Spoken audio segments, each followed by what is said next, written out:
একজন জনপ্রতিনিধির কাজ হচ্ছে যে জনগণের যে সম্মানিত ভোটার তাদের দ্বারে দ্বারে যাওয়া। এবার লক্ষ্য করছি অনেক প্রার্থী জনগণের ভোটারের কাছে কাছে যাচ্ছে।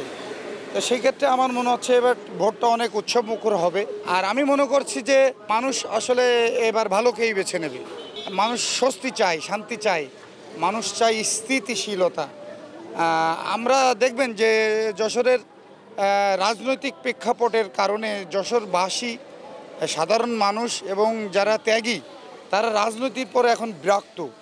তারা চায় যে এই যে লবিং গ্রুপিং, এই যে কিনা হানাহানি মারামারি, এর ঊর্ধ্বে থেকে একজন মানুষকে নির্বাচিত করা, যে কিনা আগামী 5টি বছর অর্থাৎ একটা জেনারেশন একটা সুন্দর একজন জনপ্রতিনিধির নেতৃত্বে যাতে যশোর সদর উপজেলায় বসবাস করতে পারে এমন প্রার্থীকেই তারা খুঁজে নিচ্ছে।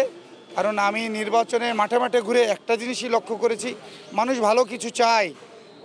সেক্ষেত্রে আমার কথা আমি বলবো না, মানুষ যেটা বলছে যে ভোট দিলে নাকি শফিকুল ইসলাম জুয়েলকেই দিতে হয় তার কাপ্রিয়াস মার্কায়।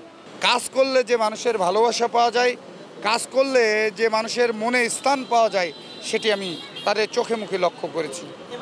এখনো পর্যন্ত যে পরিবেশ আমি দেখছি যে স্বচ্ছ নির্বাচন হবে। কারণ আসলে আর মানুষ যদি ভোট দিতে যায় তাহলে কাপ্রিস মার্কায় শফিকুল ইসলাম জুয়েলকেই ভোট দিতে যাবে। আসলে সাধারণ মানুষের প্রতি আমার অনেক প্রতিশ্রুতি আছে। সদর উপজেলা পরিষদ একটা প্রতিষ্ঠান হিসেবে এর ইনকাম কত, সরকার থেকে এটা কত আয় হয় এবং এই আয়টা কোথায় ব্যয় হয়, সেইগুলো আমি প্রত্যেক মাসে জনসমক্ষে আমি উপস্থাপন করব।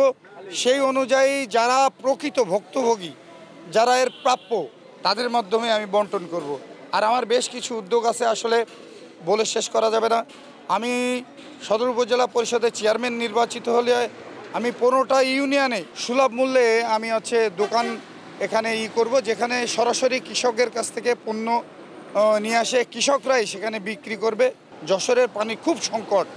এই সদর উপজেলা পরিষদের যে অর্থায়ন হবে সরকারিভাবে আসবো, আমি চাইব এখান থেকে বিশেষ করে মানুষ যে পানির কষ্ট করেছে এই পানির কষ্ট যাতে লাঘব হয় সেই বিষয়ে আমি খুব মনোযোগ সহকারে খুব জোরে সোরে আমি প্রথমে এই কাজটি করব। আরও যে